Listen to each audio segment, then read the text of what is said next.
안녕하십니까? 오늘 이간증을 들으려고 제가 어제 그 꿈을 꾼 모양이에요. 꿈에 그렇게 제가 도망을 다녔어요. 경찰을 피해가지고. 네. 그 간증을 들으니까 꿈 생각이 났습니다. 아, 쫓겨다니는 거 정말 힘들더라고요. 오늘 말씀은 히브리서 4장 1절에서 10절까지입니다.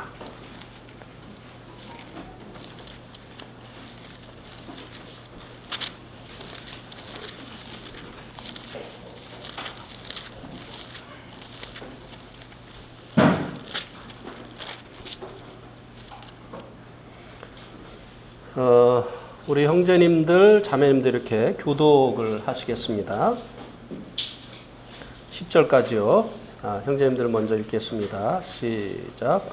그러므로 우리는 두려워할지니 그의 안식에 들어갈 약속이 남아있을지라도 너희 중에는 혹 이르지 못할 자가 있을까 함이라.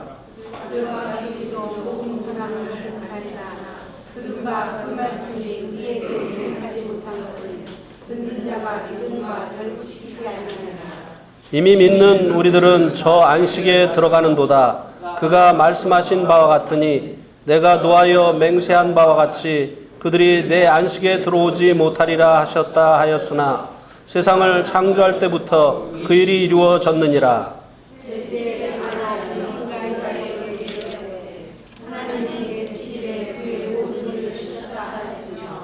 또 다시 거기에 그들이 내 안식에 들어오지 못하리라 하셨으니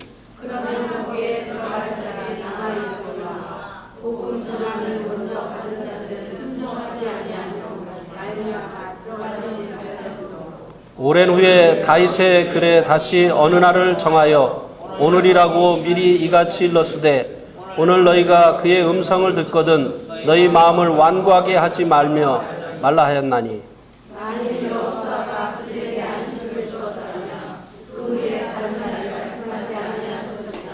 그런즉 안식할 때가 하나님의 백성에게 남아있도다.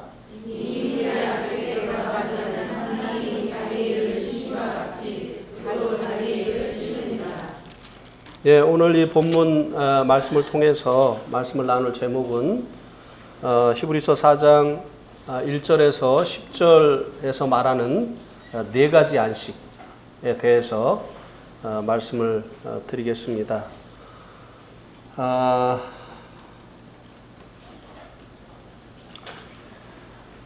이 네 가지 안식이 본문에 나타나 있는데요. 첫 번째 안식에 대해서는 4절 말씀에 나와 있습니다. 최초의 안식이죠. 제7일에 관하여는 어딘가에 이렇게 일렀을 때 하나님은 제7일에 그의 모든 일을 쉬셨다 하였으며 첫 번째 안식 하나님께서 천지를 6일 동안 창조하시고 제7일에 안식하신 것을 말씀해 주고 있습니다. 이 첫 안식을 이제 사람이 함께 누리게 되었는데요. 이 안식을 얻기 위해서 사람 편에서 아무 일도 하지 않았다고 하는 것입니다. 그저 하나님의 이 안식에 동참한 것 뿐이라고 하는 것입니다. 그리고 이제 두 번째, 세 번째 안식에 대해서 1절에서 3절 그리고 4절에서 10절에서 말씀해 주고 있는데요. 두 번째 안식은 가나안의 안식에 대해서 말씀을 해주고 있습니다. 특별히 1절에서 3절에서 이 가나안의 안식에 대해서 말씀해 주고 있는데요.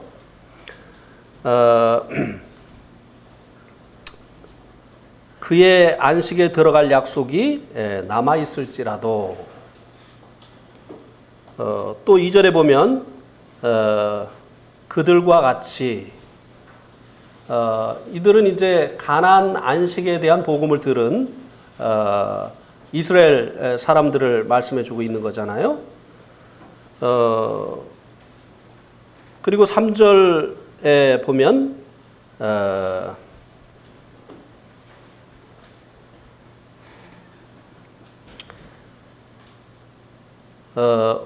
믿는 우리들은 저 안식에 들어가는도다. 이것은 이제 이 성도의 안식에 대해서 말씀해 주고 있습니다만, 그 다음 말씀에 보면 내가 노하여 맹세한 바와 같이 그들이 내 안식에 들어오지 못하리라. 이것은 이제 이스라엘 백성들이 가나안의 안식에 들어가지 못한 것을 말씀해 주고 있는 것이기 때문에 여기서 또 가나안 안식에 대해서 1절, 2절, 3절에서 말씀해 주고 있습니다. 이스라엘 백성들이 광야에 40년 동안의 고된 여정을 마치고 가나안에 들어가서 얻게 되어진 안식입니다. 안식은 다른 말로 쉼이라고 말씀을 드릴 수가 있죠. 쉬는 것. 40년 동안 이스라엘 백성들이 얼마나 많은 고생을 했습니까? 가나안에 들어감으로 인해서 이 40년 동안 그들이 했었던 이 고생으로부터 쉼을 얻게 되어진 것이죠. 그런데 이 안식을 불행하게도 이 안식의 복음을 들었던 이스라엘 백성 중에 다수가 얻지 못했다라고 말씀을 해주고 있습니다.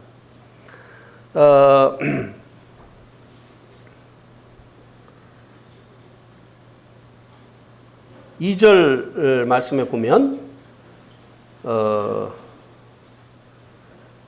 그 말씀이 그들에게 유익하지 못한 것은 듣는 자가 믿음과 결부하지 아니함이라. 이제 이 가나안 안식에 대한 말씀을 듣고 믿음으로 결부하지 아니한 이 다수가 하나님께서 약속하신 이 가나안의 안식을 얻지 못했다고 하는 것입니다. 광야에서 40년 동안 계속 이제 고된 여행을 하다가 하나님이 약속하신 이 가나안에 들어가서 이 고된 여행으로부터 안식을 얻어야 되는데 안식을 얻지 못한 사람들이 오히려 다수라고 말씀을 해주고 있습니다. 그들이 이제 이 안식을 얻지 못한 그 이유를 말씀해 주고 있는데요. 2절에 보니까 믿음과 결부시키지 아니하였기 때문이다. 들은 바 이 복음을 믿음으로 결부하지 아니하였기 때문이다 라고 말씀해 주고 있습니다. 이것에 대해서 이제 민수기 14장 11절에서 또 말씀을 해주고 있습니다. 한번 민수기 14장 11절 말씀을 한번 보시겠습니다. 민수기 14장 11절.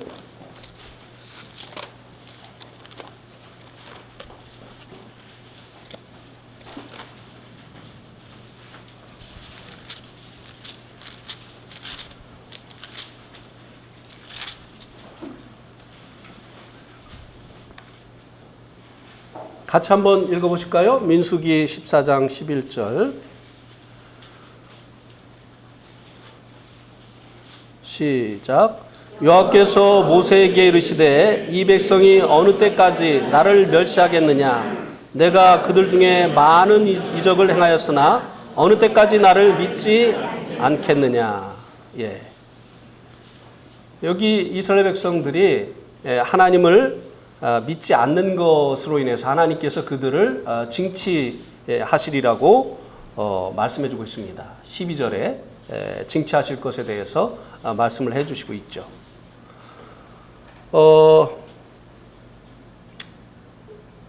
이들이 이제 가나안에 하나님이 약속하신 그 가나안에 이제 정탐꾼을 보냈습니다. 그런데 이제 이 정탐꾼들 중에 이제 10명은 부정적인 보고를 했죠. 그 땅이 젖과 꿀이 흐르고 있는 것은 분명한데 거기에 살고 있는 아말렉 자손이라든지 아낙 자손은 너무나 장대하다. 그리고 그 성이 너무나 견고하다. 그래서 그 안압자손 앞에 있는 우리들의 모습은 메뚜기와 같다. 이 보고를 듣고 이스라엘 백성들이 이제 겁을 먹게 되어진 거죠. 그들의 마음은 두려움으로 휩싸이게 되어진 것입니다. 그러나 이제 여호수아와 갈렙 이 두 사람은 이제 믿음으로 취하자고 했습니다. 하나님께서 우리에게 허락하셨기 때문에 저들은 우리의 밥이다. 이렇게 하면서 긍정적인 보고를 했습니다. 그런데 이들이 이 두 보고 중에 하나님께서 약속하신 그 약속을 붙들고 여호수아 갈렙의 그 보고를 믿음으로 결합하지 아니하고 그들의 그 보고에 믿음으로 결합하지 아니하고 오히려 부정적인 이 보고에 그들이 결합함으로 인해서 하나님을 실망시키는 이들의 이 불신을 통해서 하나님의 그 진노를 부르게 되어지는 그와 같은 결과를 가져오게 되어졌다고 하는 것입니다. 그래서 이들이 이제 사실은 애굽에서 그들이 이제 애굽에서 종살이를 하다가 애굽에서 나와서 하나님의 은혜로 애굽에서 나와서 이제 하나님이 약속하신 그 가나안으로 갈 것이었는데요. 이 거리는 불과 이제 반드시 가면 10하루밖에 걸리지 않는다고 합니다.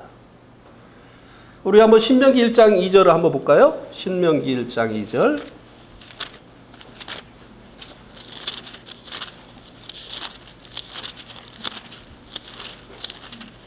신명기 1장 2절.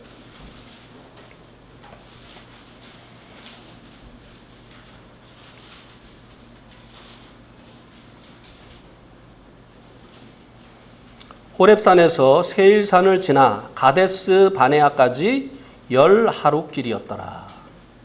이거는 이제 애굽에서 나와서 이 시나이 반도의 그 북쪽을 직진해서 가나안에 이르는 그 경로를 얘기해 주고 있는 것입니다. 불과 11일 길이라고 말씀해 주고 있습니다. 그들이 이제 믿음으로 하나님께서 약속하신 그 가나안을 취했다고 한다면, 믿음으로 이제 화합했다고 한다면, 하나님께서 약속하신 것을 하나님께서 주실 것이라고 하는 믿음으로 그들이 반응했다고 한다면 11일이면 도착할 수 있는 길이었다고 하는 것입니다.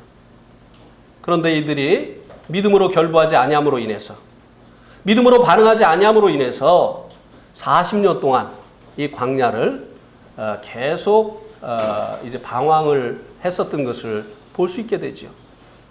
이스라엘이 이제 그 여행한 경로를 보면요, 가장 먼 길로 갔어요. 나와가지고 얼른 내려갔죠. 시나이 반도의 남쪽으로, 남쪽 끝으로 내려갔어요.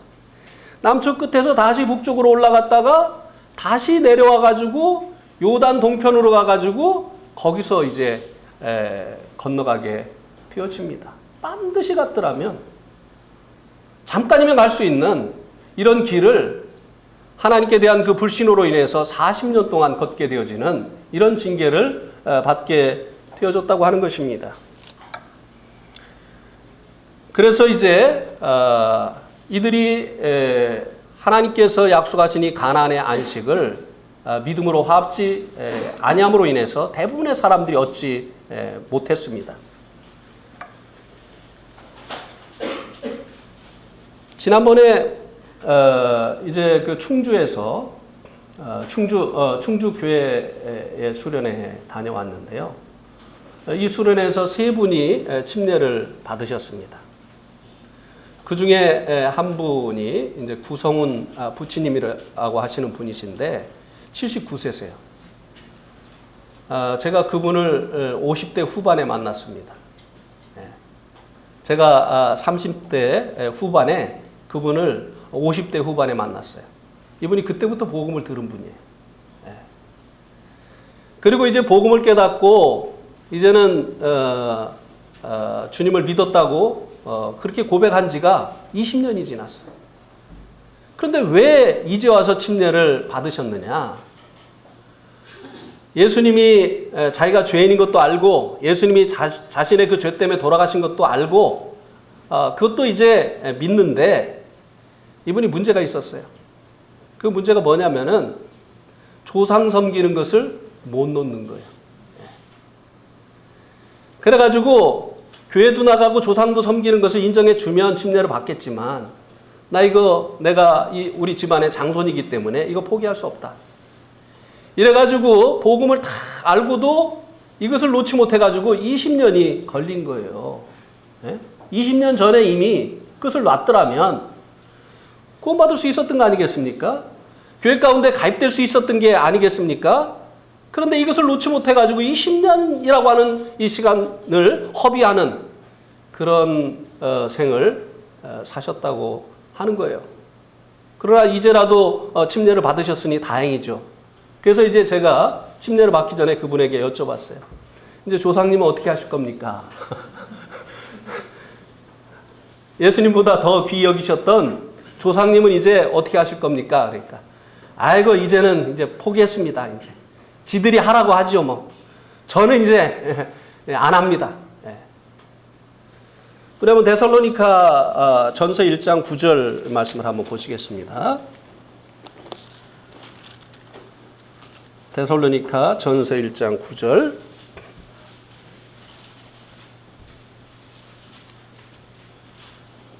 우리 한번 같이 읽겠습니다. 시작. 그들이 우리에 대하여 스스로 말하기를 우리가 어떻게 너희 가운데 들어갔는지와 너희가 어떻게 우상을 버리고 하나님께로 돌아와서 살아계시고 참되신 하나님을 섬기는지와. 이 데살로니가 지역에 있는 이 성도들도 예수님 믿기 전에는 우상을 섬겼던 모양이에요. 그런데 그들이 이제 예수님에 관한 이 복음을 듣고 나서 한 일이 무엇인가 하면은 우상을 버리고 하나님께 돌아왔다는 거예요. 이게 뭡니까? 이게 참된 회개지요. 옛날에 섬기던 그 우상도 섬기고 그리고 하나님도 섬기고 이건 회개가 안 된 거예요.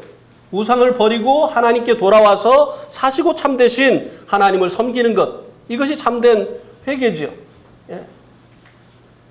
이 참된 회개와 이제 참된 믿음으로 말미암아 구원을 얻게 되는 것이죠.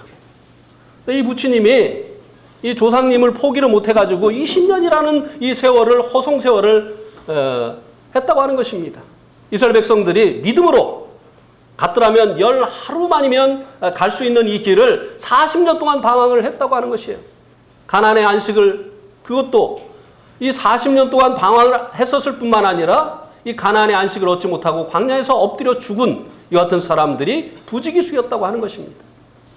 오늘날도 얼마나 많은 사람들이 복음을 듣고 다 알고도 포기해야 될 것을 포기하지 못해서 이 안식을 얻지 못하느냐고 하는 것이에요. 구원을 받지 못한 그 같은 상태에 계속 머물러 있느냐고 하는 것입니다. 아프리카에서 우리 한번 누가복음 5장을 한번 보시겠습니다.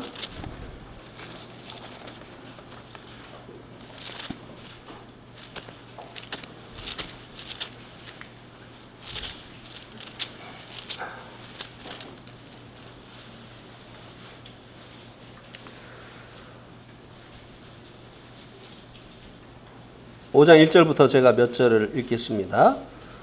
무리가 몰려와서 하나님의 말씀을 들을새 예수는 게네사렛 호숫가에 서서 호수에 배 두 척이 있는 것을 보시니 어부들은 배에서 나와서 그물을 씻는지라. 예수께서 한 배에 오르시니 그 배는 시몬의 배라. 육지에서 조금 떼기를 청하시고 앉으사 배에서 무리를 가르치시더니 말씀을 마치시고 시몬에게 이르시되 깊은 데로 가서 그물을 내려 고기를 잡으라.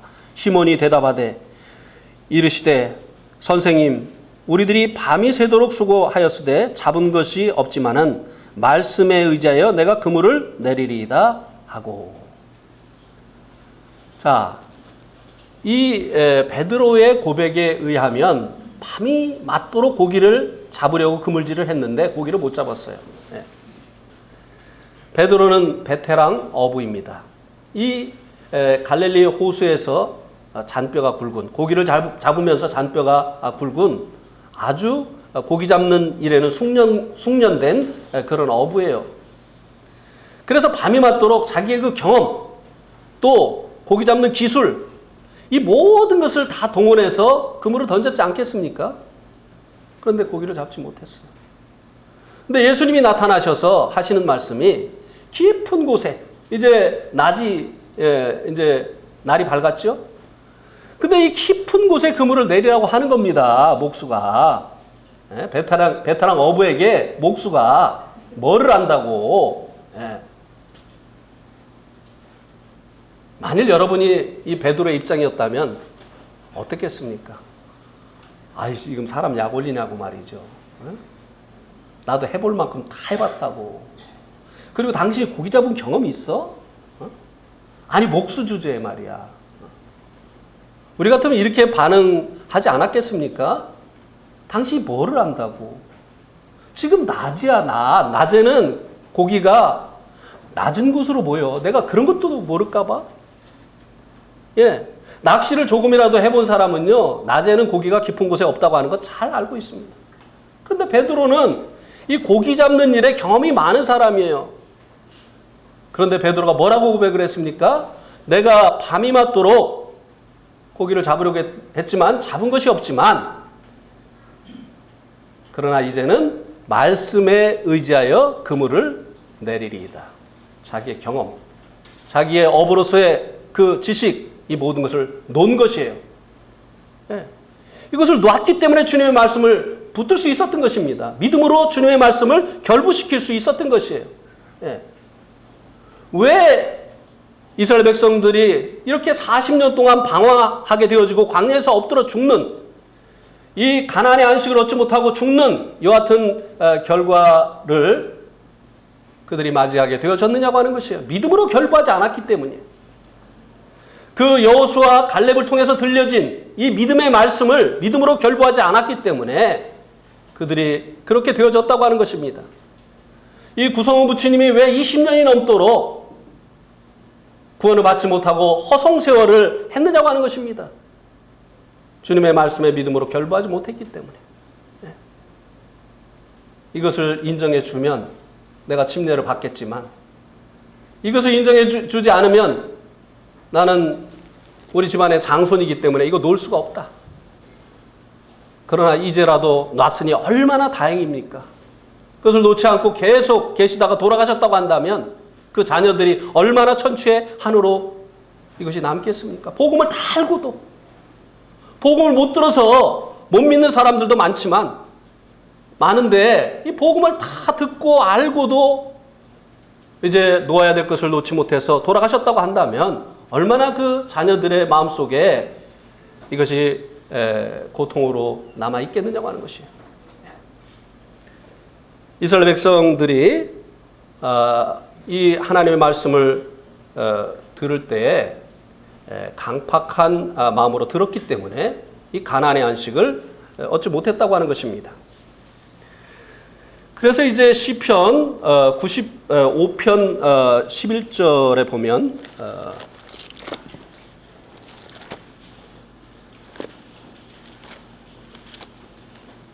그래서 이제 이 하나님의 말씀을 들을 때, 특별히 이제 이 복음을 들을 때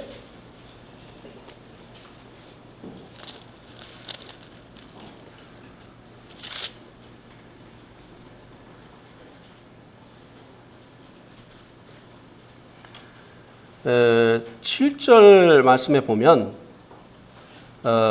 너희 마음을 완고하게, 강팍하게, 전에 성경에는 강팍하게로 나와 있고, 시편 지금 95편을 얘기하는 게 아닙니다. 히브리서 4장 7절을 얘기하는 건데요. 이 구절이 시편 95편 11절에서 인용을 한 것이라고 하는 것을 말씀을 드리려고 하는 것입니다.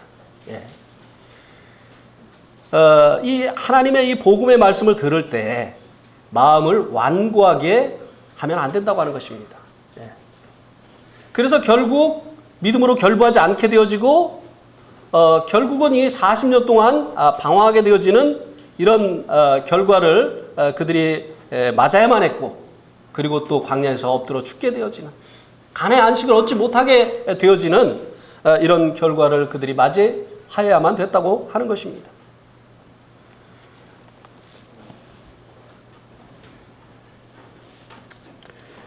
이제 8절에서 10절에서는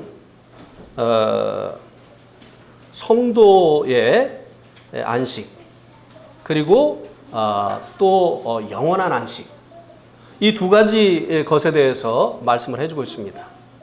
자, 첫 번째는 최초의 안식, 두 번째는 가나안의 안식. 자, 이제 네 번째 안식에 대해서 말씀해주고 있는데요. 이것은 성도가 얻는 안식, 성도의 안식, 그 다음에 네 번째는 영원한 안식. 8절에서 10절에서 이 두 가지의 것에 대해서 말씀을 해주고 있다고 하는 것입니다. 사실 오늘 말씀의 핵심은 성도의 안식입니다. 왜요? 우리들과 관련이 있잖아요. 우리들이 얻게 되어지는 이 안식, 이것에 대해서 이제 오늘 사실 말씀을 드리려고 하는 것입니다. 이 성도가 얻게 되는 이 안식은요, 한번 8절 말씀을 보시기 바랍니다. 히브리서 4장 8절.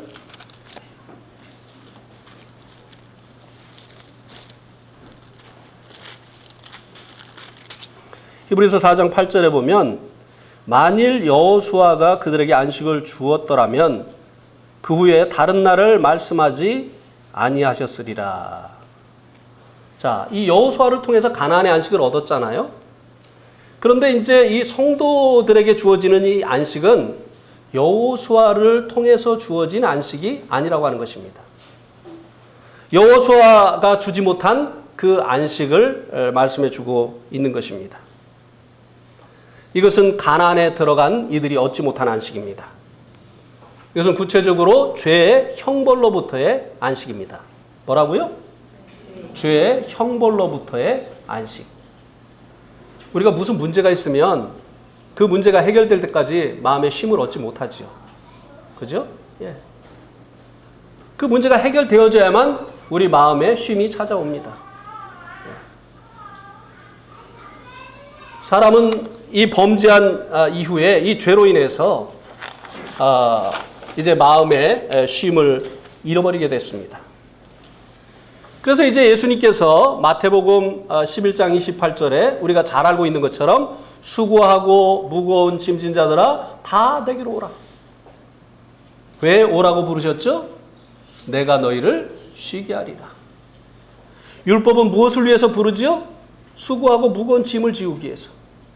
그러나 우리 예수님께서는 이 수고하고 무거운 짐을 지고 이제 수고하고 있는 자들에게 쉼을 주시기 위해서 초청을 하신다고 하는 것입니다.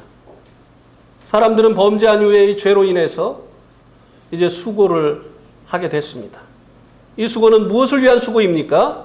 죄를 씻기 위한 수고입니다. 하나님의 심판, 이 죄로 말미암는 하나님의 심판을 면하기 위한 수고를 시작하게 되어졌어요.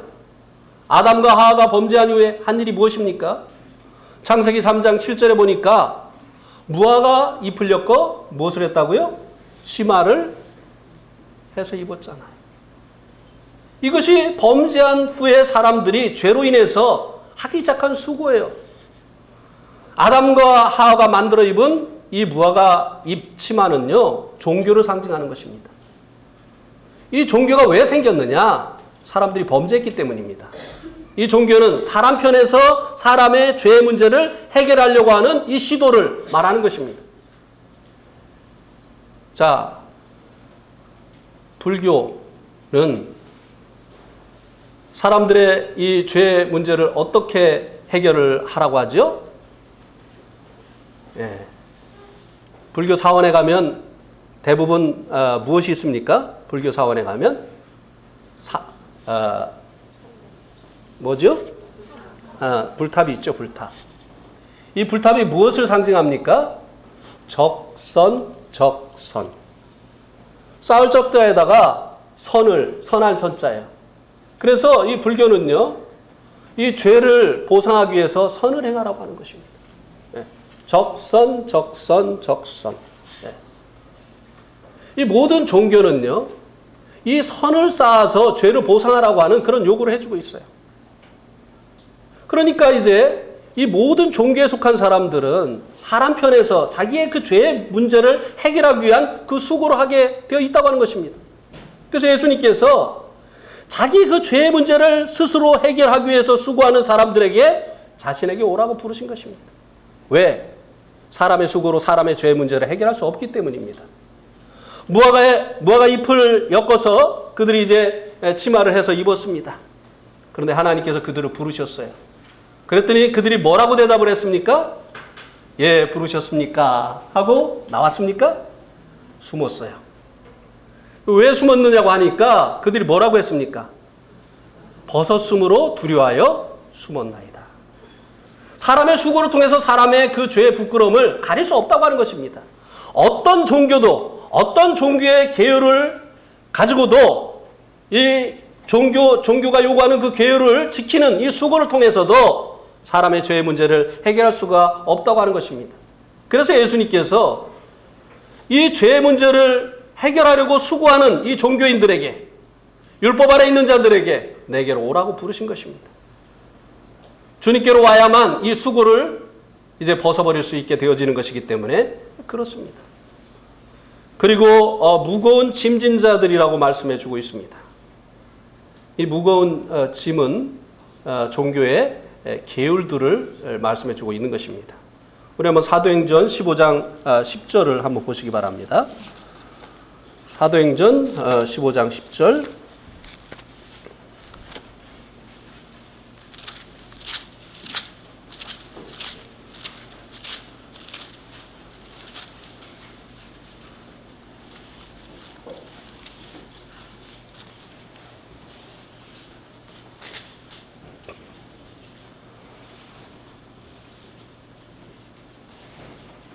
같이 읽겠습니다. 시작. 그런데 지금 너희가 어찌하여 하나님을 시험하여 우리 조상과 우리도 능히 매지 못하던 멍에를 제자들의 목에 두려느냐. 이게 무슨 말이냐면요. 15장 1절에 보면 어떤 사람들이 유대로부터 내려와서 형제들을 가르치되 너희가 모세의 법대로 할례를 받지 아니하면 능히 구원을 받지 못하리라. 이 갈라디아 교회에 유대로부터 온 이 형제들이 예수님만 믿어서 충분하지가 않다. 구원을 받으려면 모세의 법대로 할례도 받아야 된다. 믿음 플러스 행위를 얘기한 것입니다. 믿음만으로는 온전치 못하다. 이 할례를 받는다고 하는 것은 하나님의 백성인 이 표를 갖는 것이에요. 이것은 무엇이냐면은 하나님의 백성에게 주신 율법을 지키겠다고 하는 맹세입니다. 이것은 다시 바꿔 말하면 뭐냐면은 율법의 행위로 의롭다함을 얻겠다고 하는 것이에요. 믿음으로 말미암아 이미 의롭다함을 얻은 그들에게 그것만으로는 부족하다. 율법의 그 계명들도 지켜야만 된다. 이렇게 유대로부터 온 형제들이 갈라디아 형제들에게 말을 해서 그들에게 혼돈을 주었던 것이에요. 그래서 적지 않은 논란이 일어나게 되어지고 이 문제를 가지고 온 형제가 유대로부터 왔기 때문에 이 문제를 가지고 예루살렘으로 온 것입니다. 그리고 예루살렘에서 이 예루살렘 교회 지도자들인 이 제자들이 모여서 회의를 하게 됐고 결론이 이렇게 난 것입니다. 사도 바울이 율법을 우리 조상들도 우리도 능히 매지 못하던 무거운 멍에라고 말씀해 주고 있어요. 예. 이 멍에라고 하는 것은 무거운 짐이라고 하는 의미와 다를 바가 없습니다. 이것은 너무나 무거워서 그들의 조상들도 그리고 자신들도 질 수가 없었던 것이라고 하는 것입니다. 그래서 주님께서 수고하고 무거운 짐진 자들아, 이 율법이 요구하는 율법의 이 계명들이 요구하는 것들이 사람들이 이 지키기에는 너무나 무거운 짐이라고 하는 것입니다. 그러면 왜 하나님께서 지지도 못할 이 무거운 이 짐인 율법을 이스라엘 백성들에게 주었느냐고 하는 것입니다. 제가 한 가지 예를 들어보겠습니다. 저희 지연이가 5살 때 어떤 성도님이 사과 한 상자를 갖다 놓고 가셨어요. 문 밖에다가. 그래서 이제 제가 그 사과 상자를 안으로 들여놓으려고 밖에 나가니까 지연이가 따라와가지고 5살짜리가 우리 지연이가 5살 때는 아주 조그맸어요. 네. 지금처럼 그렇게 크질 않았어요. 아주 조그맸는데 지연이가 톡 튀어나와가지고 하는 말이 아빠 내가 들게. 그러는 거예요. 가능할까요? 5살짜리 지연이가 이 사과 한 상자를 그때는 요즘은 뭐 종이에 이렇게 한 줄로 있지만 옛날 사과 상자는 나무였잖아요. 굉장히 많이 담겼잖아요. 못 들어요. 나도 힘을 들여야 돼요. 근데 지가 들겠다는 거예요. 아빠도 힘든 거를. 그래서 안 돼. 지연아 안 돼. 아이 내가 들 거야. 아이 고집을 부리는 거예요. 그러니 어떻게 해요? 제가 들어보라고 했어요. 왜? 스스로 알아야 되니까. 네. 안 된다고 암만 말해야 소용없어요. 자기 주제를 몰라서 그러거든요. 그러니까 들어보라고 해야지 자기 주제를 아는 거 아니겠어요? 하나님께서 왜 이 아무도 지지 못하는 이 무거운 짐인 율법을 이스라엘 백성들에게 수여를 하셨느냐고 하는 것입니다. 들 것을 기대하시고요? 아니요. 너희들이 얼마나 연약한 존재인가를 알게 하기 위해서. 근데 이스라엘 백성들 알지 못했어요. 자기들이 특별해가지고 하나님께서 거룩하고 의롭고 신령한 율법을 주셨다고 생각을 한 거예요. 그리고 지키지는 않고 이 율법을 가지고 다른 사람들을 판단하는 데만 사용을 했던 것이에요. 예. 자기들도 그 율법을 지키지 않으면서 율법을 가지고 다른 사람을 판단하는 데만 사용을 했었던 것입니다. 우리는 특별하고 너희들은 개나 짐승과 같다. 예. 그래서 예수님께서 수고하고 무거운 짐진 자들아 내게로 오라고 했습니다.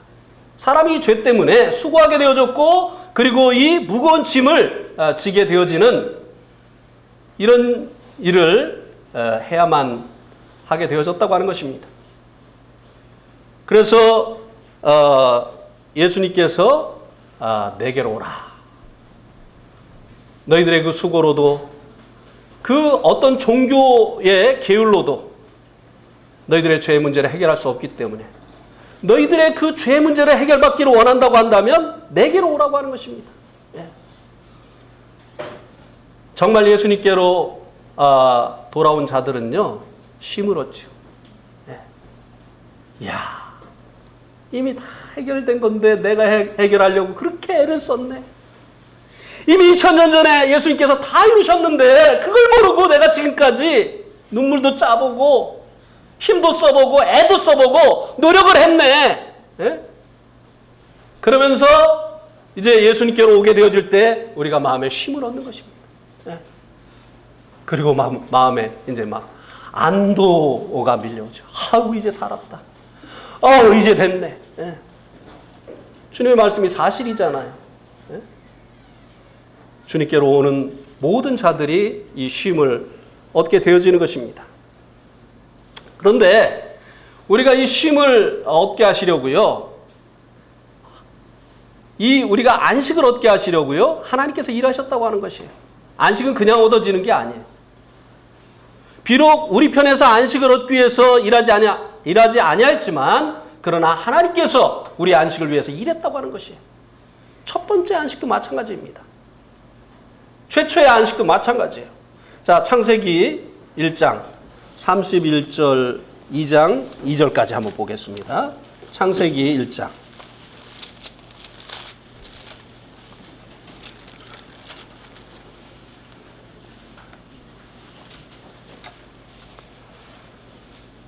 여기서 안식이라고 하는 거는요. 일 안 하고 그냥 가만히 있는 거. 이것을 의미하지 않습니다. 마음의 만족으로 말미암은 심령의 그 쉼을 얘기하는 것이죠. 주님께서 수고하고 무거운 짐진 자들아 다 내게로 오라. 내가 너희를 쉬게 하리라. 예수님 믿고 나면 아무 일도 안 하나요? 아니잖아요. 예수님 말씀하신 쉼은 아무 일도 안 하는 게 아니에요. 마음의 쉼을 얘기하는 것입니다. 마음의 평안을 얻는 것을 얘기하는 것이에요. 네. 그래서 여기 31절에 보면 하나님이 지으신 모든 것을 보시니 보시기에 심히 어떻게 했다고요? 좋았더라. 저녁이 되고 아침이 되니 이는 6째 날이니라. 첫째 날 하나님께서 빛을 창조하시고 쭉 모든 이 만물을 창조하시고 마지막 날 무엇을 6째 날 무엇을 창조하셨죠? 사람을 하나님께서 창조하셨어요. 그리고 하나님께서 창조하신 이 모든 만물을 하나님께서 쭉 보니까 어땠습니까? 보시기에 어떻게 했다고요? 예, 만족하셨더라. 예. 예. 하나님께서 지으신 이 모든 만물을 보시고 하나님께서 만족하셨던 거예요. 자, 여러분이 우리 지금 이제 고영님 밑에 이제 일하시고 계시잖아요. 일하고 나면 고영님이 다 이렇게 보십니다. 보는데 아이고 마음에 안 들어. 그러면 쉴 수 있어요, 없어요? 그 다음날 또 해야 돼. 근데 일해놓은 걸 다 보고 만족하면 어떻게 됩니까? 이제는 쉬는 거예요. 예. 일 다 했다고 만족하는 게, 일 다 했다고 쉬는 게 아니에요. 일을 한 그 결과가 이제 좋았더라. 만족하게 되어질 때 그때 찾아오는 것이 바로 안식이라고 하는 것입니다. 그죠? 예. 그 다음에 2장 1절에 보세요. 천지와 만물이 어떻게 했다고요? 다 이루어지니라. 물론 일이 맞춰져야 안식할 수 있는 것이에요. 이제 시간이 다 됐는데 일이 안 끝났어요. 그럼 또 해야 되는 거예요. 남아있는 일 또 해야 되는 것입니다. 예. 이 안식의 근거입니다. 일이 다 맞춰져야 되고 그리고 그 되어진 일이 그 일한 존재를 만족시켜 주게 되어질 때 그 결과로 인해서 안식이 찾아오게 되어지는 것이라고 하는 것입니다. 성도들의 안식도 마찬가지예요. 이 안식을 위해서 하나님의 아드님이신 예수님께서 하나님과 함께 일하셨어요. 자, 마태복음 5장 17절을 요한복음 5장 17절을 보시기 바랍니다. 요한복음 5장 17절.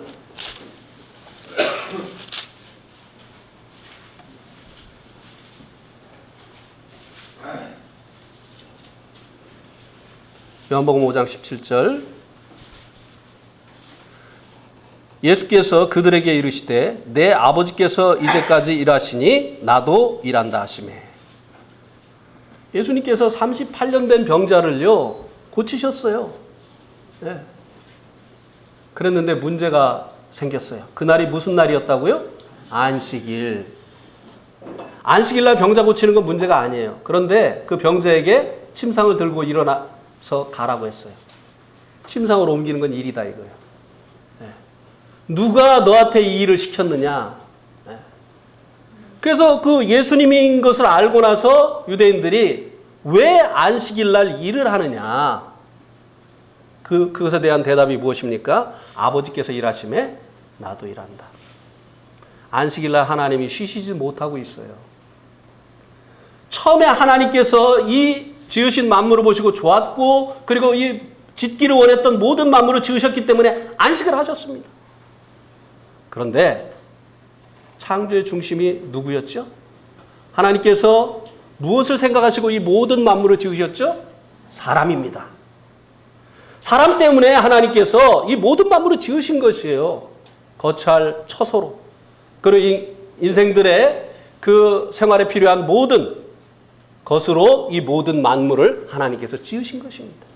그런데 문제는 창조의 중심인 인간이 타락을 했어요. 네. 창조의 중심인 인간이 어떻게 했어요? 타락을 했어요. 인간에게 죄의 문제가 생겼다 이 말입니다. 네. 부모가 자식에게 문제가 생기면 쉴 수가 있습니까? 네. 애가 막 열이 나요 밤새도록. 부모는 그냥 콜콜 잡니까? 가끔 있어요. 네. 부모 가끔 있어요. 네. 그런데요, 이 자식에게 문제가 생기면요, 부모가 쉬질 못해요. 네. 그 문제가 해결될 때까지. 막 밤에도 그냥 응급실로 막 데리고 가고 말이죠. 네. 이렇게 수고를 하지 않습니까? 창조의 중심인 인간에게 죄라고 하는 이 문제가 생겼어요. 이 문제를 하나님께서 해결하시기까지 안식일 날도 일을 하셨어야 됐던 것이에요. 이 중풍병, 죄의 결과잖아요. 네. 이 죄로 인해서 생긴 이 문제를 해결하시기 위해서 이 안식일 날도 쉬지 못하시고 하나님께서도 일하시고 예수님께서도 일하신다고 말씀하신 거예요. 그런데 뭐 알아들을 수가 있나요 지금? 그러니까 오히려 예수님을 더 죽이려고 하는 이런 도모만 하게 되어졌다고 말씀해 주고 있습니다. 그러면 이 예수님이 말씀하신 아버지께서도 일하시고 그래서 나도 일한다 하는 이 일이 무슨 일이냐고 하는 것이에요. 이사야서 48장 이사야서 48장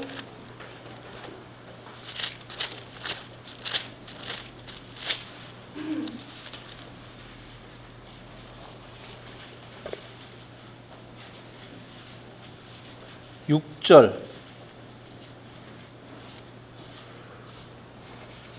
이사야서 48장 6절. 내가 들었으니 이 모든 것을 보라. 너희가 선전하지 아니하겠느냐? 이제부터 내가 새 일, 곧 내가 알지 못하던 은비한 일을 내게 듣게 하노니.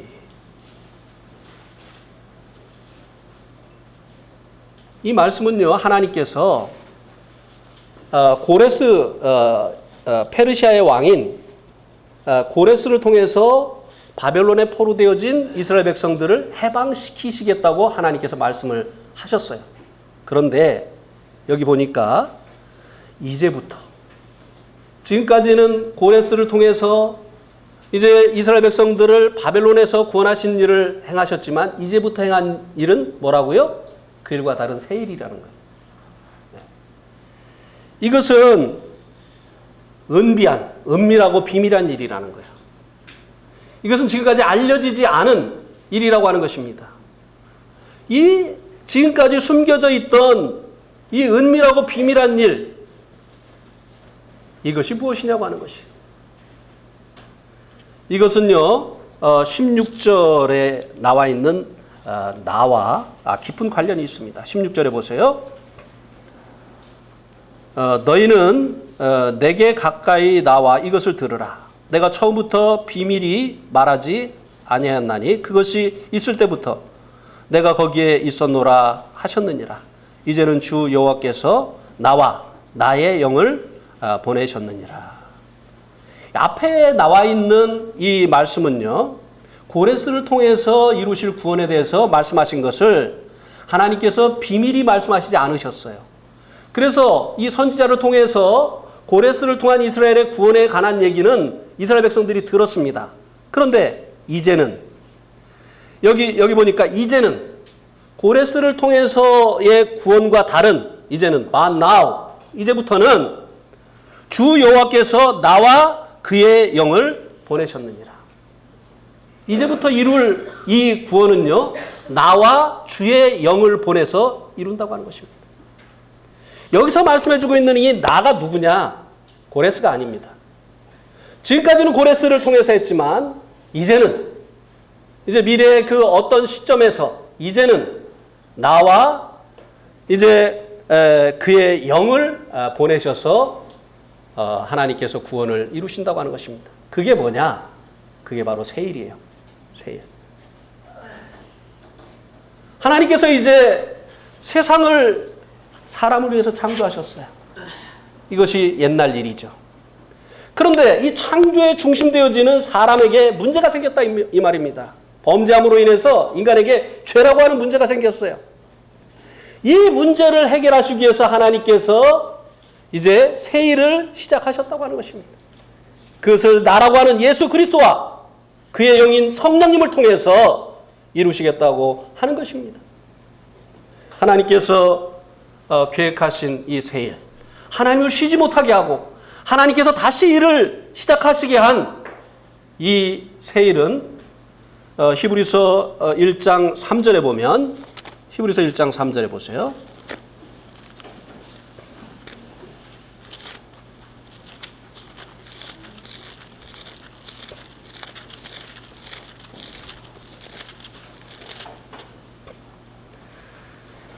이는 하나님의 영광의 광채시요 그 본체의 형상이시라. 그의 능력의 말씀으로 만물을 붙드시며 죄를 정결하게 하시는 일을 하시고 높은 곳에 계신 지극히 크신 이의 우편에 앉으셨느니라. 자, 여기 보니까 어떻게 했다고요? 마지막에 보니까 지극히 지극히 크신 이의 우편에 어떻게 했다고요? 앉으셨느니라. 우리가 언제 앉죠? 일할 때 앉습니까? 물론 사무실에서 앉아서 일하시는 분들 많죠. 그러나 이 시대에는 앉는 것은 뭐예요? 쉬는 거예요. 네, 쉬는 거. 앉아서 쉰다고 하는 것은 무엇이에요? 일이 끝났다는 얘기예요. 네, 서서 일하다가 앉는다고 하는 것은 이제 일이 끝났다고 하는 것입니다. 그 일이 무엇이라고요? 여기 보니까 죄를 정결케 하는 일을 하시고, 죄를 정결케 하는 일. 하나님께서 사람들의 이 죄 문제를 해결하시기 위해서 아드님과 함께 일하시는 이 새 일이 무엇이냐? 바로 그 죄를 깨끗이 씻어내는 일이다 이 말입니다. 사람들의 이 죄를 깨끗이 씻어내는 일, 사람들의 이 죄를 없이 하시는 일, 이 일을 하나님께서 아드님을 통해서 일하시기를 계획하셨다고 하는 것이고, 예수님은 아버지께서 일하시면 나도 일한다. 하나님께서 이 일을 계획하셨고 이 일을 아드님을 통해서 하시기를 원하셨기 때문에 예수님께서 나도 그 일을 한다고 하는 것입니다. 예수님 이 땅에 오신 것, 이 땅에 이제 초림하신 그 목적은 바로 이것이죠. 죄를 정결케 하시는 것. 하나님의 창조의 중심인 사람들에게 묻어있는 이 죄때를 벗겨내는 일, 죄로부터 사람들을 정결케 만드는 일, 이 일이었다고 하는 것입니다. 그래서 예수님께서 십자가에 달리셨던 것이죠. 십자가에 달리셔서 마지막으로 예수님께서 외치신 말씀이 무엇입니까? 요한복음 19장 30절에 뭐라고요? 내가 다 이루었다. 예수님께서 십자가에서 내가 다 이루었다. 테텔레스타이. 내가 너희들의 죄값을 다 치루었다. 근데 얼마나 많은 사람들이 예수님께서 십자가에서 외치신 말씀이 다 이루어라 라고 하신 것으로 오해를 하고 있느냐 말이에요. 네. 예수님이 뭐라고 하셨다고요? 다 이루었다. 그러면 일이 끝났으면 우리가 누릴 수 있는 것은 무엇입니까? 안식이잖아요. 안식. 근데 얼마나 많은 사람들이 다 이루어라 라고 알아듣고 있느냐고 하는 것이에요. 그래서 죄사함을 받기 위해서 눈물을 많이 짜내잖아요. 네. 찬송은 울어도 못한다고 하면서 하나님 앞에 눈물의 제사를 드려서 그 눈물로 죄를 씻으려고 하는 이와 같은 수고를 오늘날도 끊임없이 하고 있지 않느냐고 하는 것이에요. 선을 행해서 또 하나님 앞에 헌금을 드려서 자기의 죄를 씻으려고 하는 이 노력을 얼마나 지금도 하고 있느냐고 하는 것이에요. 근데 예수님께서 다 이루셨다고 했어요. 히브리서 9장 12절에서는 염소와 송아지의 피로 아니하고 오직 자기 피로 무엇을 이루셨다고요? 영원한 속죄를 이루셨다고 했어요. 영원한 속죄. 그런데 옛날 찬송에요. 지금은 이게 바뀌었습니다만 모든 죄로. 옛날 찬송에 뭐라고 되어 있었느냐면 지난 죄는 사함받고 지난 죄는, 이게 문제였어요.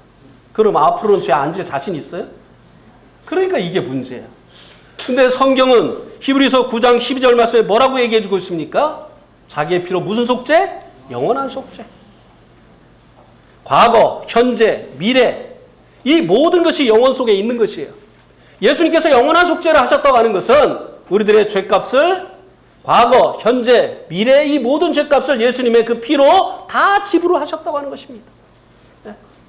외상장부에 기록되어 있던 것이 외상 갖고 나면 지워집니까? 그대로 있습니까? 에?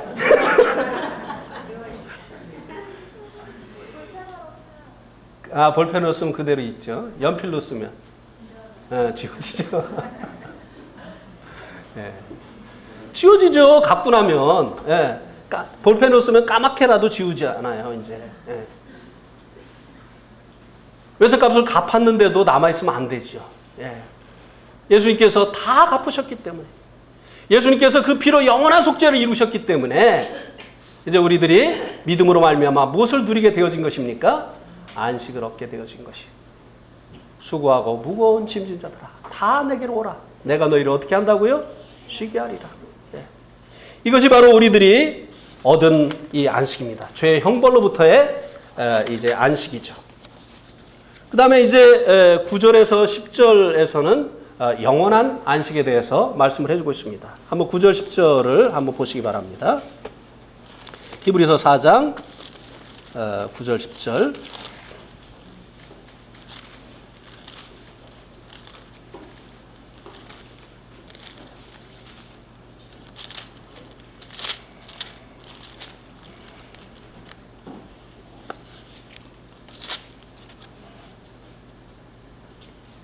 그런즉 안식할 때가 하나님의 백성에게 남아있도다.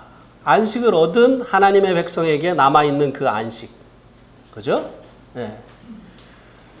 이미 그 안식에 들어간 자는 하나님이 자기의 일을 쉬신 것 같이 그도 자기의 일을 쉬느니라. 자, 우리가 구원받고 나면, 이제 죄의 형벌로부터 구원을 받고 나면 하나님께서 이제 됐다 하고 일 안 하시나요? 우리가 구원받고 나면은 하나님께서 일 안 하시나요? 우리가 천국 갈 때까지 하나님께서 손 놓고 계시나요? 아니잖아요. 부모가 자녀 낳고 나면 아이고 이제 태어났구나 하고 이제 그 다음에 열중시하고 가만히 있습니까? 아니요. 태어나고 나면 일이 더 많아요. 그죠? 네. 하나님께서요, 우리가 천국에 들어가야 정말 하나님께서 안식하시는 거예요. 우리가 구원받고 나서도요, 하나님께서는 일하시는 것이에요. 영원한 안식에 들어가게 되어질 때 그게 완벽한 안식인 거예요. 그 전까지는 우리가 구원받고 나서도 하나님께서 일하신다고 하는 것입니다. 성령님을 통해서 하시죠. 우리가 이제 칭의 구원을 받았죠. 우리가 죄사함을 받았어요. 우리가 죄사함 받기 위해서 우리 편에서 일할 필요가 없어요. 주님이 다 하셨기 때문에. 그러나 칭의의 구원 받고 나서 우리가 성화 구원을 받아야 되죠. 그죠? 물론 칭의 구원 받으면 다 천국 가요. 그런데 우리가 어떤 모습으로 천국에 갈 것이냐 이것이죠. 이 성화 구원은 예수 그리스도의 그 모습을 담는 것이죠. 우리의 속사람이 겸손하시고 온유하시고 인내하시고 자비로우신 사랑이 충만하신 그 예수님의 그 모습으로 변화되어져 가는 것. 이것을 위해서 하나님께서 우리가 이제 구원받고 천국에 갈 때까지 또 일하신다고 하는 것입니다. 성령님께서는 말할 수 없는 탄식으로 우리를 위해서 기도하세요. 그리고 우리를 인도하십니다. 그리고 우리를 이제 원수로부터 보호하시는, 우리를 넘어뜨리고 우리를 망가지게 하고 하는 이 원수로부터 우리를 보호하시는 이와 같은 일을 하는 거예요. 여러분, 우리가 매일 안전하게 사는 것이요, 이게 그냥 되는 게 아니에요. 우리는요, 이 세상 신인 마귀가 다스리는 이 세상에서요, 하나님께 속한 자로 살고 있어요. 마귀가 얼마나 미워하겠습니까? 자기가 임금인 세상에서요, 하나님을 예배해요. 예수님이 왕이라고 고백을 합니다. 그러니 얼마나 마귀에게 우리가 눈에 가시 같은 존재겠어요. 얼마나 해코지하고 싶겠습니까? 얼마나 우리를 잘못되게 하고 싶겠습니까? 그런데 우리가 매일 안전하게 지내고 있어요. 누구의 은혜죠? 누구의 보호하심이죠? 성령님의 보호하심이에요. 성령님이 우리를 날마다 지켜주시고 보호하시고 계신 것이에요. 하나님, 우리가 구원받은 이후에도 일하고 계십니다. 예. 이 하나님의 일이 우리가 천국에 들어가게 되어질 때 끝나게 되어지는 것이에요. 우리도 끝나게 되어지는 것이에요. 예.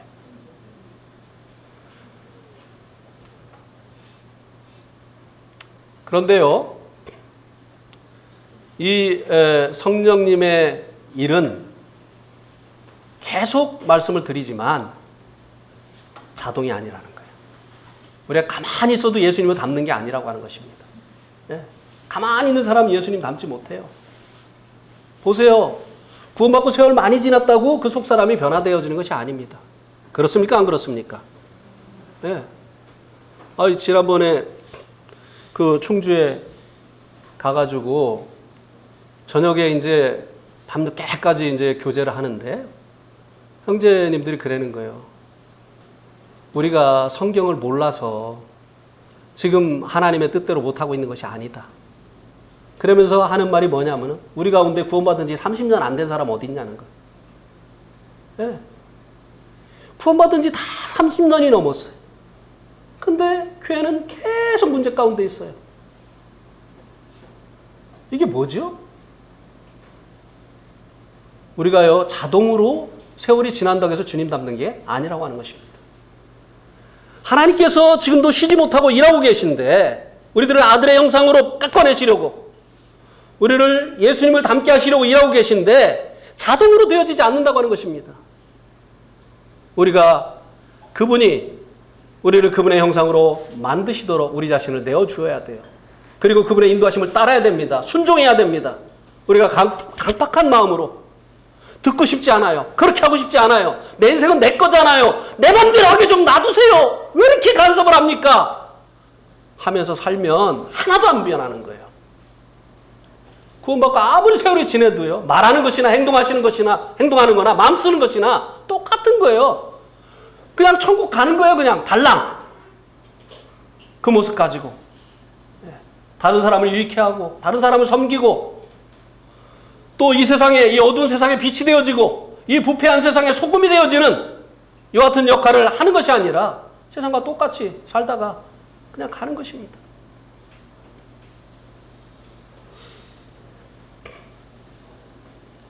로마서 8장 15절 말씀을 보시고 말씀을 줄이도록 하겠습니다.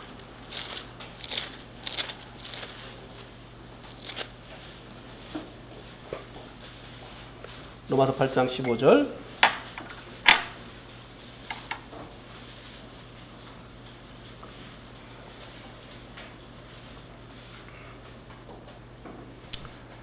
같이 읽겠습니다. 시작. 너희는 다시 무소하는 종의 영을 받지 아니하고 양자의 영을 받았으므로 우리가 아빠 아버지라고 부르짖느니라. 예. 성령님은요 무소하는 종의 영이 아니라고 말씀해주고 있습니다. 종은요 자유가 없어요.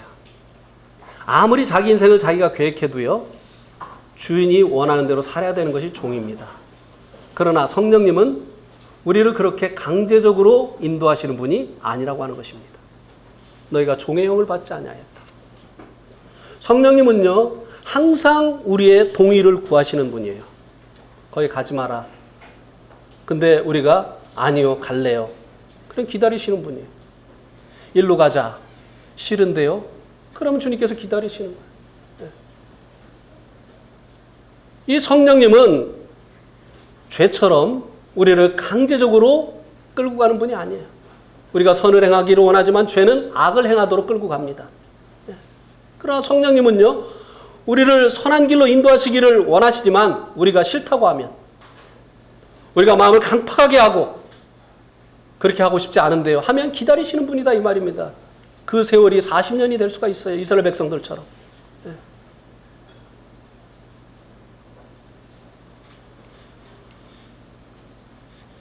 예수님께서 마태복음 11장 29절에서 나의 멍에를 메고 내게 배우라고 했습니다. 내게 오면 쉼을 얻고 그 다음에 나의 멍에를 메고 내게 배우면 어떻게 한다고요? 쉼을 얻으라고 했어요. 주님께로 와서 얻는 이 쉼은요, 안식은 이것은 죄의 형벌로부터의 구원을 얘기하는 것입니다. 주님의 멍에를 메고 이제 얻게 되어지는, 주님의 멍에를 메고 배움으로 인해서 얻게 되어지는 이 쉼은 죄의 세력으로부터의 이 구원, 이 쉼을 얘기해 주고 있는 것입니다. 주님의 멍에, 주님의 멍에를 메라고 했는데 이 주님의 멍에는 바로 성령님의 법을 좇아서 사는 것을 말씀해 주고 있는 것입니다. 그러게 될 때 우리가 이 평상시의 삶을 성령님의 인도하심을 따라서 살아가게 되어질 때 우리의 마음이 이제 계속 쉼을 얻게 되어지는 것입니다. 우리가 구원받음으로 얻게 되어지는 이 쉼, 안식, 이것을 이제 성령님으로 인해서 살아감으로 인해서 계속해서 누릴 수 있기를 바랍니다. 아직까지 주님이 다 이루신 이 구원을 알지 못해서 스스로 자기의 죄 문제를 해결하려고 수고하고 있는 사람들, 그리고 무거운 짐을 지고 있는 사람들에게 안식을 얻도록 우리들이 이 구원의 복음을 전해 주어야 됩니다. 그리고 주님과 동행하지 아니함으로 인해서 안식을 얻지 못하는 성도들에게 그 길에서 돌이켜서 주님과 동행하도록 권고해 주어야 되는 것입니다. 이 안식을 계속해서 누릴 수 있게 되기를 바랍니다. 이상입니다.